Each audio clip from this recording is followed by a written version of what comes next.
Hey everyone, welcome back to the analysis. This time of round 4, I was playing the white pieces against a 2100 from Germany. He told me at the end 68 years old.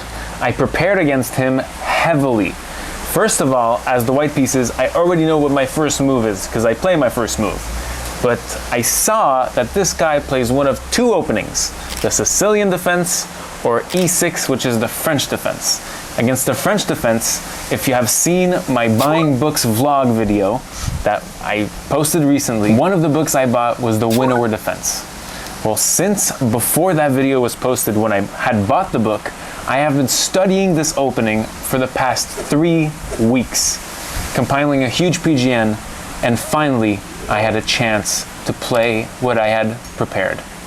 I hope you enjoy this video. So as I said, I have the white pieces and I open with E4. My opponent goes E6 and I'm very happy because I can play what I can play. D4, D5. However, there is one of two things that my opponent plays against the winnower, knight C3. And that is not the winnower, but the classical variation with knight F6 and the winnower sometimes. So I prepared against both. Knight F6 is not at all the winnower and is not at all what I've been practicing for the past 3 weeks, so it was really a gamble here, A or B. Thankfully, my opponent went with bishop b4, and now I can play my prep. This is some GM level prep, I believe. So I play E5 here, the classic winnower with the white pieces. My opponent goes C5, A3, bishop takes, B takes, and then knight E7. So far so good, this is all main line, and now comes in my prep. H4. This is called the sharp flank attack, and I had prepared this because it's very new and it gives white a lot of winning chances. Given the grandmaster games on the database, white has like a 60% chance of winning with this newer moves. Other moves are queen g4, other moves are a4, other moves are knight f3. These are all main moves, but then I go with a very huge sideline that has been making waves in the past years, h4. There's many ideas here. It complements the queen g4 idea. It also embeds for rook lifts, and it also tries to play h6 to destroy black's pawn structure. All of which I incorporate into this game, which is why I'm super excited, as you can see, to present this game. My opponent goes for the queen a5. Queen a5 is playable here, and queen c7 is also playable, to which I go bishop d2, and now bishop d7. So far so good. I'm still in my prep and I'm taking next to no time to play these moves. I go h5. On my clock I have an hour and 20 minutes and my opponent has an hour and like 7 minutes. They took 23 minutes after 7 moves already. That's what prep does. It gets your opponent under the clock and gives you an upper hand for the rest of the game. And if you know the plans of your game, you'll even be better off in the middle game than your opponent. Prep is so important at this level. h5. If h6 isn't played, I'm going h5 and destroying your pawn structure, creating this f6 square for myself, and then I'll go something like this. Knight h2, with then knight g4, knight f6. I'll try to find a way to really pierce on that f6 square. So this forces pretty much a response of h6 for the black pieces. But now g7 and f7 are weak, so I go with rook h4 immediately. Now the engine gives this a bad move because this is only played 0 times in the master database. It has been played in transpositions, so in different move orders where the bishop isn't on d7 yet and the knight is on c6 instead and stuff like this. Here I'm referencing the Caterina Lagno game that was played in 2007 against Monica Sacco in Sochi, I believe, in which Caterina Lagno got a really good position after rook h4 and the plan that I'm about to play, but then just messed up one move in the middle game, but was actually advantageous out of the opening. Rook h4 is a rook lift that also helps defend this d4 pawn that's, you know, black's idea here is to heavily pressure d4, open up the queen side, and just bring their pieces down. My plan is to defend, mitigate risk in the center, defend d4, defend this pawn structure that keeps this position closed as much as possible, and then just thoroughly attack the weaknesses with all my pieces on the king side. And so now knight bc6 is played, rook f4 is now played. The idea of rook f4, and this happened in the Lagno game, rook f4, it prevents black from castling. And so on castles, I would just take this pawn. And now Black has to make a choice. Either the castling short on basically my attack that's already flourishing, or play rook f8, which is what happened, to defend f7 and prepare the castle long. Really, the black king is escaping. So now I'm out of my prep. I had forgotten the Lagno game, which ensues with knight f3, and then g4 and g5. In the Lagno game, after rook f4, bishop d7 was played, which meant that rook f8 is not even in the conversation yet, which gave white some time to play knight f3, g4, g5. Anyways, I go queen f3, prevent castles long once again, and now this lets in for queen a4. Queen a4 attacks this pawn on c2 and simultaneously pressures d4. I took a very long turn here, but my opponent, keep in mind, has like an hour and 2 minutes to my hour and 18 minutes at this point. So I have some time to give. So my first thought is like king d1 or bishop d3. It has to be. I can't play rook c1, it just gives a pawn immediately. So king d1 is really the last of my thoughts. I don't want to destroy my king side by doing this and potentially open up the c file on what will be a c2 pawn that will be terrible. And then like rook c8 things, and the queen and rook will pair up for c2, even with knight b4 things in the future. I don't like any of this. So I think for such a long time, and finally find bishop d3. There's two variations here that black should consider. Either c4, which was played in the game, or c takes d4. C takes d4 is more interesting, and what I thought he would play because it's the better move. On c takes d4, this actually wins a pawn for black. Black can take this. The knight is pinned. Let's say I go queen g4. Black can go knight takes c2 check, escape this pin. It's raining heavily here in Munster. Bishop takes c2, and now queen takes c2 escapes the attack here. And black are just much better. And there's no time for me to take here. I mean, just knight f5, and I love the black pieces, like just coming into my zone. My queen side is ripped to shreds, essentially. After c takes, I had prepared queen e2 because my pawn is attacked. So I defend it, and I take up one square for my knight. To slowly but surely, let's say, I don't know, what could be played? Rook c8. Now I have knight f3, slowly recuperating the pawn because this queen can't get out of this pin without just giving the pawn outright. And so I established that black would have something like knight a5, takes, and then knight c4, to which after bishop c1, it's pretty equal. And, you know, black has given up castling, white has given up castling, and it's an interesting game. Bishop d3, my opponent played this so quick, I was shocked. And this response was so quick, as if pre-prepared. The idea that black has is really unilateral.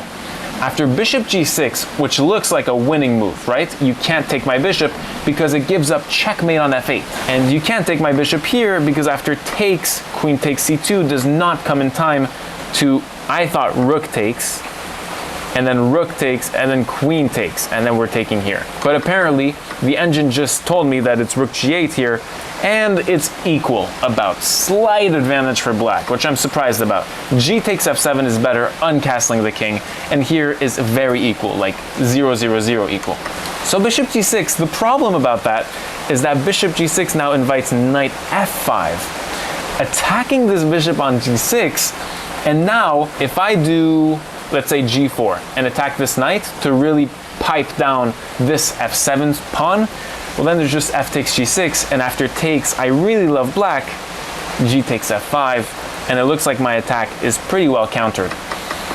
So I'm looking at takes, and now this pawn is free. The upsetting part about this is that after queen takes d5 in my analysis, I'm calculating moves ahead, bishop e6, and if I go, let's say, to d6, queen takes c2 now, so bishop d6, really important intermediate move to defend c4, so that when queen d6, queen takes c2, and after d5, this doesn't work to rook d8. And not only because the queen is on d6, but let's say I go queen c5, I'm calculating alternatives in a deep line, queen takes c2, d5, and now rook d8. Still. And this fork is absolutely useless. I can't play rook d4. Again, I calculated this. I can't play rook d4 because of knight takes, obviously, which would, like, rook d4 is the make or break of this variation. I win or I lose. Rook d4 can't happen, I can't win this. And so I can't take any of these two pieces because let's say pawn takes, well then it just gives queen takes d2. And this is like a mate in 5 moves after queen takes c3, and then the rook will fall and the king will fall as well. So here there's d6 in fact, but I argued with my opponent after the game that I really liked black in this position. What do you think? Comment down below after the d6 line, white or black, who are you taking? Comment down below after d6, white or black. I don't know, white has a lot of space, but black just looks like they have effortless counterplay, and when you look at the white pieces individually, they all look terrible with 0 counterplay and 0 action. This knight is probably the only saving piece in my position, I would argue. So, I didn't go for bishop g6. This is what these games are about. You calculate 6, 7, 8 moves in a row. Instead, I went for a better move given the engine, bishop h7. And the engine, when the engine agrees with you, it's a best feeling to none. Bishop h7 looks like a loose piece at first. But after you look past that first glance, rook h8, I can take on f7.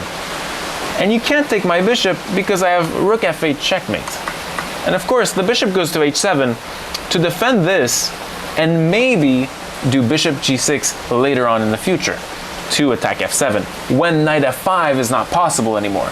So one could argue that I'm actually threatening g4 to take up the f5 square, to then play bishop g6, and then put sufficient amount of pressure to win on f7 and f8. Here my opponent plays knight f5 immediately, surprising me at once. Here my pawn on c2 is attacked, and if I go into the line that we just saw, I don't like this with the white pieces. So what do? Here I play g4 almost immediately. At this point I have 45 minutes left in the game. So I took a lot of time in this position, and my opponent has 35 minutes left. At move 14, he took an hour of his time. So both of us are kind of scrambling, even though we have more than half an hour on our clock, because we're only at move 14. The extra time comes in at move 40. So we're both in crazy quote-unquote time trouble. g4 is played, and now I'm just expecting this knight to go back, and I'll go like king d1, saving c2, to then play bishop here. The reason why, if I play bishop here immediately, knight takes, h takes, queen takes c2, and black just gives up this pawn, which is extraordinary. Rook takes, just rook g8, and black is actually fine here. So I would go king d1 first, so that there's really no stopping bishop g6. But my opponent goes knight h4, trapping his own knight. And after I go queen h1 attacking the knight, the idea is to go rook h8 and attack my bishop. Wow, very interesting. What does white do? So I take here, my opponent's rook is on a very funny square, and I go king d1 now. The only move to defend c2. And here queen b5 is played almost immediately. This was played pretty quickly, this segment. And here it's really interesting. Do I take time to defend the queen b2 threat, winning a pawn on a3? Or do I use that time of the queen b2 and queen takes a3 to upscale my attack and play knight f3 and g5? I went for the latter, but the former is the better option. So bishop c1, taking up the b2 square, and on queen a5, you go rook f3, opening up this bishop here, which is really interesting. It's like piece play, right? You're defending this, you're opening up the bishop on this square, and you're accentuating g5 essentially. Also king c1, I didn't love this because it looks like it leaves a5, rook a6, and rook b6, which is like, don't love this. My opponent goes queen b5, and I take the tempo with knight f3, sacking a pawn, and then I go g5. My attack is in full blast. And on queen e7, which I had prepared, I was thinking g6 is like the ultimate moves that you play. You play g6, I played it, but it's a miss. The ideas are several. On takes, there's ideas of taking here, but that doesn't work. If you take here, just queen takes f4, and then, although this is crazy, h8 queen, king moves, and taking here loses the knight on f3, sadly. So that crazy move doesn't work, but if takes, I win still, because I have takes check first, which my opponent hadn't seen had it played, And on king f8, if king e7 it loses, we'll see why. But king f8, knight takes h4, not the rook, the knight, threatening knight g6 check, which forces knight e7 to defend, and then knight g6 check, knight takes, h takes, the rook is trapped, the king is pretty trapped, and I'll go rook b1, bishop c1, bishop a3, and queen the pawn on f8. It's over. Completely over, right? So that's what I had prepared on g6. I also prepared on rook here, I have just g takes f6. And on king here, it's pretty over. After queen g4, I had prepared with knight h4, knight g6, the same idea. For some reason, you guys, I missed f takes g6 first. So now I have a tough pill to swallow. Everything after takes rook h8, I don't know what to do. Everything seems a little bit out of hand and not that good for the white pieces. I looked at rook f7, I looked at queen g4, I looked at so many things. The best move here was to just play the calm queen g4, and the super engine gives us +1 because the attack is looking really nice. Tough times. g6. I missed f takes. And now I have to swallow the tough pill. I go knight g5. After so much calculation, I go for knight g5. The idea is that if you take, I take the rook. And if you take, I play rook f8 check, rook takes, and then bishop takes g5, and I win the queen. I hesitated for so long on this variation because of knight d8, which I hated. I hated knight d8. And I don't know why. I have no play here. Knight f7 does not look good after takes. I go check, king here, and takes, and I hate my position with white. I despise it. Actually, they're saying this with a draw here, which is interesting. But I looked at that too, and I didn't like it. I mean, rook f8 is coming, and then this knight will have to move, and then these queens trade off. I just despise it. But after I played knight g5, I look at knight d5, and I'm like, wait, this is not so bad. I have queen h5 here. And the same tactic happens on queen g5 with the rook here, and now I'm actually threatening knight f7 with some goodies. Let's say rook here, knight f7, knight takes, king here, and I can invade on the king side here with queen g6, and it looks pretty winning for the white pieces, eventually winning, right? None of this happened. A matter of fact, queen takes g5 is completely winning. Knight g5 is a complete blunder to queen takes g5 because after rook f8, rook takes f8, bishop, and not king takes f8 because here bishop takes, and you can't take back my bishop. So it's essential you take the rook out of that pin, bishop takes, and now after h takes, queen h7, castles along, giving this pawn, and rook takes f2, and black has not only sufficient material to parry this queen, but they have a winning position. So that would have been winning for black. My opponent plays very quickly in time trouble and goes for castles, giving the exchange. He knew he was giving the exchange for his pawn up that he got on the a file and potential counterplay. But at this point, I'm like, okay, it's at least a draw for white, right? Queen takes, rook moves, and I gain the exchange for a pawn. Though when you look at it closely, okay, king e2 to defend the f2 pawn, how does white win this? It's actually black who's pulling the strings. Bishop e8, attacking g6, rook g1 to defend, knight e7, attacking g6. And here, okay, it's not that likely that they'll take because of rook g4, which is a really super nice move to win back the g7 pawn, pressure those pieces, and create some counterplay along the 7th rank. So they wouldn't take on g6, and I decided to activate my bishop. If you're asking if there's any bishop takes h6 moves, there are none. I calculated at every possible time. After knight e7, I go bishop c1, and now knight f5, which I had seen, I go for a huge mistake. Actually, this is a big endgame mistake. The rook on f4 does absolutely nothing, and okay, I'm in time pressure, I have 8 minutes left, my opponent has 7 minutes left. Rook f8 does nothing, because this knight is never leaving f5. So pinning this knight to the rook does absolutely zero. This knight is staying here for the rest of the game. It's such a nice placed piece. It's closing the file, it's taking up a lot of squares, defending g7, it's taking up some of these defending squares against my bishop on a3. It's a powerful knight. So instead here, rook h5 to block some h6 pushes, or rook h1 to dominate on the queen side with rook a1, rook b1, etc. But the rook on f4 does nothing. I have 8 minutes left. My opponent, scaling down the board, goes a5, and we play this literally in a matter of seconds. Bishop a3, attacking the rook. Rook h8, what a move! Threatening to push down this pawn, and now black has 2 passed pawns on opposite sides of the board. Bishop c5, threatening bishop b6, and the idea is just to play along here and force these pawns to push, so that now only my bishop has to guard these pawns, and I can go back to g1 to defend. h5. By the way, the engine hates all of my play during this endgame, really does, but I feel like I played logical moves, right? Here, the engine gives a complete draw.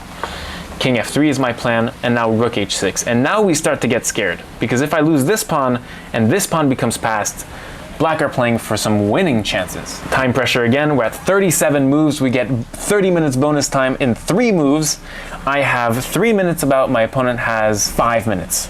I go takes. A dubious move, but creating some counterplay with king f4. The idea is that we're winning f5 here. Though, this is winning for black, because after h4 played on the board, king takes h3. Black wants to get my rook off of g6 by enticing it and forcing it to h1. So it goes a little bit like this. I go e6, because I have a passed pawn now. That was the idea of sacking the rook, by the way. h2. Forcing my rook to h1, bishop takes check. The bishop wants to go here to attack my rook and force a win, so king f4, and now bishop. We saw this together in the analysis, me and him, and we came to the conclusion that this is relatively a draw or winning for white, actually. Because I said, look, f3, and after rook f6, well, we didn't play it on the board, but I said, after rook f6, king e5, and either you take this pawn and I win this pawn, or you take this pawn with the rook and I win this pawn. But the thing is, rook f6 completely works here in this analysis. And this is why this line is winning for black, because after king e5, which is a super aggressive king, there's just mate. And now my opponent on his 40th move, with time rushing down the clock, 45 seconds, 44 seconds, 43 seconds. At 40 seconds, he plays this rushed bishop takes g6. And the idea is that once we trade rooks here, rook takes, king takes, his pawn can scale down the board, and my bishop can't defend that pawn. Black is winning. And this is a very valuable lesson in chess for all of you watching. Never believe your opponent. No matter how much time they have on the board, no matter their time taken to think on their next move, never believe your opponent in chess. Always calculate what they've calculated and double check their calculations. Because here, this is the difference between a win, a loss, or a draw in this game. Bishop takes g6 is a miserable blunder. To rook takes g6, it's accepting the sacrifice. And after rook takes, king takes h3, I don't try to stop the pawn with bishop d6 check because of king e7 or c6. And here, after check, the king takes. King f7, h2, e7, h1 queen, and then queen h5. We'll just trade queens, and this pawn is steaming down the board, so I wouldn't do that. But here, there's this pawn marching forward. Not trying to defend the opponent, but trying to counterattack with the bishop that we have in surplus. And on h2, e7. And if the king ever tries to defend, I bring my king in, and on h1 queen, it's now check. So it's not recommended. So the best move here for black is to never try to stop this pawn. h1 queen would give them priority in this position, but it's winning for white. If you go check, I go king h7 with the idea of hiding on g8. If you go check, I go king f7 with the idea of hiding on g8 with no checks. And I had seen this really nice variation. This, let's say you take here, I can go queen e7 check. If the king goes to c6, I have check, king b7, check, king. Okay, if the king goes to a8, it's mate. And if the king goes to b8, I have bishop check, king here, queen c8, king up, and bishop c5 checkmate. And if you go up to a6, I have mate in 1. So yeah, essentially I have a forced mate. Let's say the king is grumpy, king here, I can go check. The idea is I always put my queen on the light squares, and this king must move to a dark square in which my bishop dominates, right? So on king here, it's checkmate. And on king up, I go bishop d6. So light square, dark square. King b6, bishop h, oh, okay, I can just win the queen, but there's so many combinations here that just win. Thank you so much for watching. Oh no, wait, that's not the end of the game. So after rook takes g6, my opponent thinks for 15 minutes of their new 30 minutes added onto their clock at move 40 and goes with h3 finally, rook g1, and here my rook, oh no, I don't play rook g1, I play check first, king up, details, right? Rook g1, and now my rook catches up to this pawn and I'm completely winning. And in this position, my opponent gave out his hand and said, well played. So I beat an opponent who is 2100. I'm very happy about this win. Thank you so much for watching. I have 3 out of 4 in this tournament so far, marching on to the next round tomorrow. Hopefully we get another good one. By the way, this is not a backdrop, that is an actual church behind me in front of this hotel, which is sick.